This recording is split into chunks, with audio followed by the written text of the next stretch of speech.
Shalom, Shalom, Israel's brother Yarmarian coming back at you with another cold cut.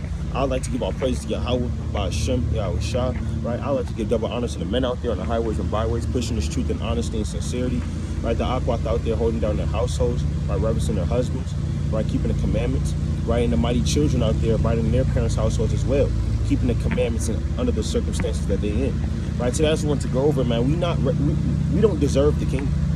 How can you say you deserve the kingdom? If all hell breaks loose right now, Yahweh Shah comes crack that sky open, man, would you get beamed up? Would you get saved? Right? Or you gonna get destroyed? Right? Nine times out of 10, man, you gonna get destroyed, man. Right? Hey, what have you done in your little 30 years, your 20 years, right? In this truth, man. Your little 50, 60 years on this earth, man. Right? Even in the truth, man, you've been going on. Right? We don't deserve this thing. Right, for Yahweh Shah to look at you in your eyes, right, to place that crown of gold on your head and to say, well done, my good and faithful servant. Nobody has earned that, huh? Nobody, right? Hey, Enoch was on the earth for over 300 or something years before he got translated, man. He had to prove himself for that long time. What about your little 60, 70 years, man, on this earth? Even 80 years, right? We don't deserve this thing, man. Right, we gotta humble down. Right, let me go to the book of Proverbs chapter 16 to 18. Let me kick it off, because a lot of people think they already obtained. You haven't obtained anything, man. Right? You haven't obtained not a damn thing, man. This is Proverbs 16 to 18. Pride goeth before destruction, and a haughty spirit before a fall. Right? I'm gonna jump down to verse 25. There is a way that seemeth right unto a man, but the end thereof are the ways of death. You may be thinking you already obtained, you got the kingdom, right? That you walk in a perfect walk before the Lord. But first of all, that's pride, right? Because you haven't done anything to obtain this thing, right? And second of all, you may think you're doing right, but the whole time you was going backwards, man. You got to pray for the Lord for discernment, right? You got to pray to the Lord, hey, for mercy, man, all right? Let me go to Philippians chapter 3. We have not obtained anything, man. You can always go harder. You can always pray more, right? Let me go to Philippians. Because even Paul, who had he had a lot of wisdom, man. Right? He was keeping the law. He was doing what the Lord commanded of him, man. Right? The Paul was on a different level spiritually. Right? And it says, this is Philippians chapter 3 and verse 12. Not as though I had already attained, either were already perfect. Paul wasn't perfect. Paul didn't already attain. Right, but hey, man, Paul was on a different level, and that was Paul saying that. How much more you, right? But I follow after, if that I may apprehend that for which I am also apprehended upon Mashiach, right? Brethren, I count not myself to have it apprehended. So Paul didn't count himself to say, I got the kingdom. Paul knew who was in the book of life, man, right? When you read the next chapter, Paul knew who was in the book of life.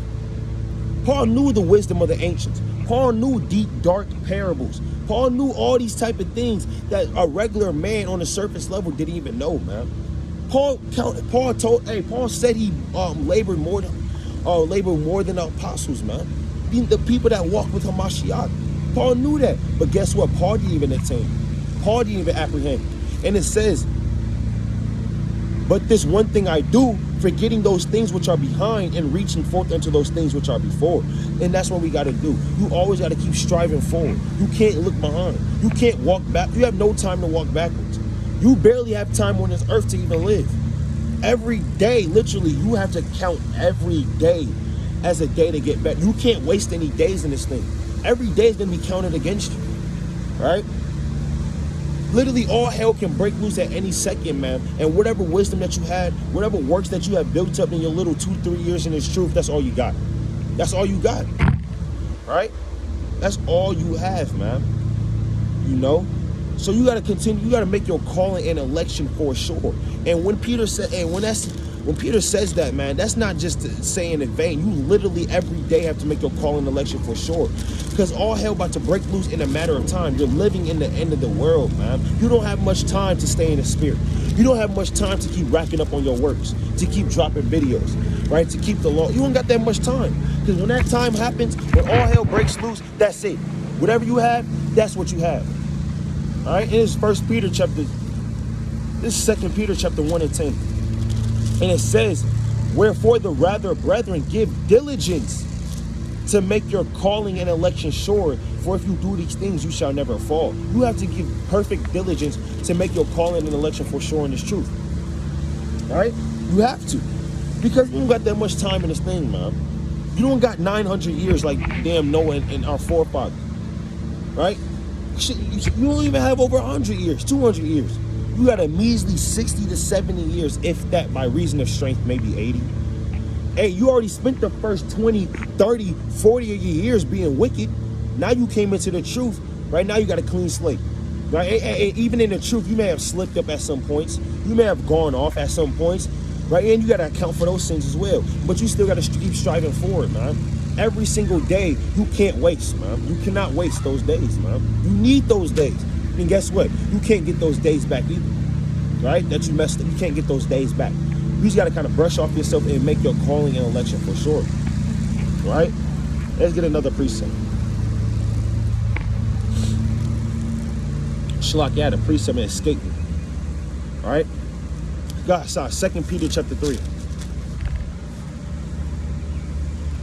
All right, this 2 Peter chapter 3 in verse 10. But the day of the Lord will come as a thief in the night. So it's going to sneak up on you. You don't know. Hey, it's not a planned day, right? May 10th, 2056. That's when the Lord coming back. You don't know when the Lord coming back. Hey, even Yahweh Shai don't even know he's being sent. Just know it's going to come as a thief in the night, right? In the which the heavens shall pass away with a great noise, right? This rulership going to pass away with a big noise, like an earthquake.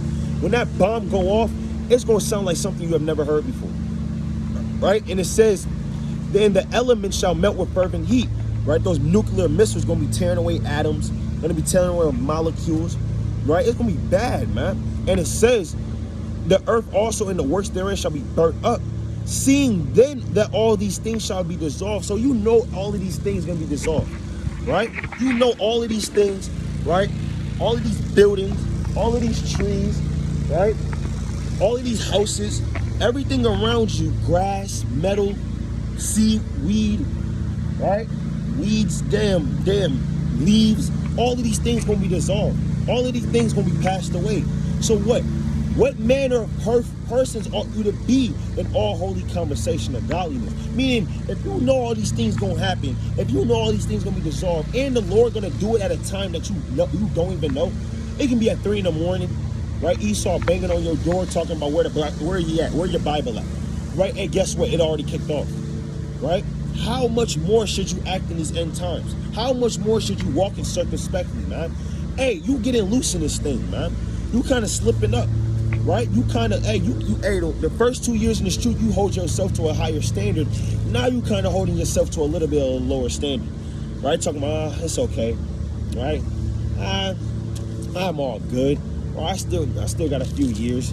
I'm still in this truth. I still understand the parables and a deep, dark breakdown. But guess what, man? If we slowly falling out this thing, the Lord sees that. Right? And guess what? You're not going to apprehend, man. What have you done in those little years in the truth, man? I'm going to keep harping on it. To say you obtained the kingdom, man, because the kingdom is coming very nigh. It's coming very close, man. But we haven't done anything to obtain it, right?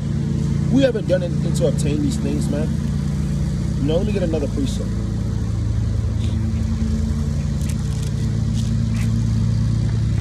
This is Hebrews chapter 12:1.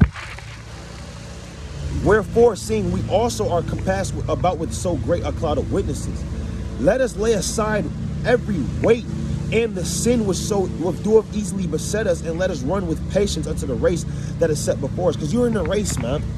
Right? You're in a race, man. Literally in a race. Right?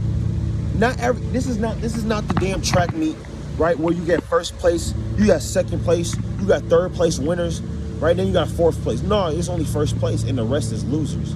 First place gets saved, second and third place gets destroyed. First place gets saved, second, third, and fourth place gets nuclear fire, right? That's what it is, and that's how the Lord ordained it, man. So you got to run. Hey, if you run in a race, you don't want an ankle weight to be on your ankle, man. You have to take off that ankle weight so you run as fast as you can. Leave those sins, leave those things that easily beset you behind, man, and go harder. Right? Let me go to 1 Corinthians chapter 9. You are in a race, man, right? And guess what? The devil is behind you trying to bring you back. Right? Esau's behind you to make sure that you don't know that you're in a race, man. He's trying to get you caught up in the society, your day-to-day actions. Right? You get caught up in your day-to-day actions, you forget that you was ever in a race, man. Next thing you know, you fall out this thing. Next thing you know, you like, damn, the Lord came back and you're not ready. Right? You caught with your pants pulled down, man. Right? It's 1 Corinthians chapter 9 and verse 24. Know you not that which you run in a race, run off, but one receiveth the prize, so run that you may obtain. Don't you know that you're in a race and only one first place is going to receive the prize? You didn't know that, right? You thought everybody's going to receive a prize. You thought this was Christianity and everybody's going to receive this kingdom. Man. So you got to run that you may obtain. You got to run as hard as you can. How much more in these last days, man? You see all hell breaking loose. You're seeing the things the prophets have never seen. They only seen these things in visions. You seeing it up close, live, and direct, man. How much more should you be going hard in this thing? Right? And it says, and every man that's striving for the mastery is temperate. So you got to have discipline, man. In these last days, you have to strive for discipline. Because that's really going to help you in this thing. Right? It says, in all things. Now do they do it to obtain a corruptible crown, but we an uncorruptible. I therefore so run, not as uncertainly. So you're not running just because to run.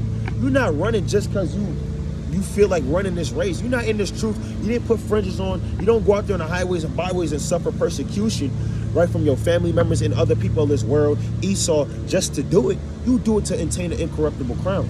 And it says, so fight I, not as one that beateth the air, but I keep under my body and bring it into subjection, lest that by any means when I have preached to others, right? Because you may preach to others, you may say keep the commandments, but guess what? I myself shall be a castaway. Because if you're not disciplined, if you going off, but you preaching to others the kingdom of God, hey, you may preach to another brother that may obtain the kingdom, but guess what? Just because you preach to that brother, he may get the kingdom, but you're gonna be a castaway. The Lord gonna say you was a hypocrite. So hey man, it's gonna be a quick cold cut. You have to understand we didn't do anything to deserve this kingdom, right? So how much more harder shall we run in this thing, man? You know, that's something to meditate on. I like to give all praises to Yahweh, by Hashem Yahushua, right? And I like to bid a mighty, strong shalom.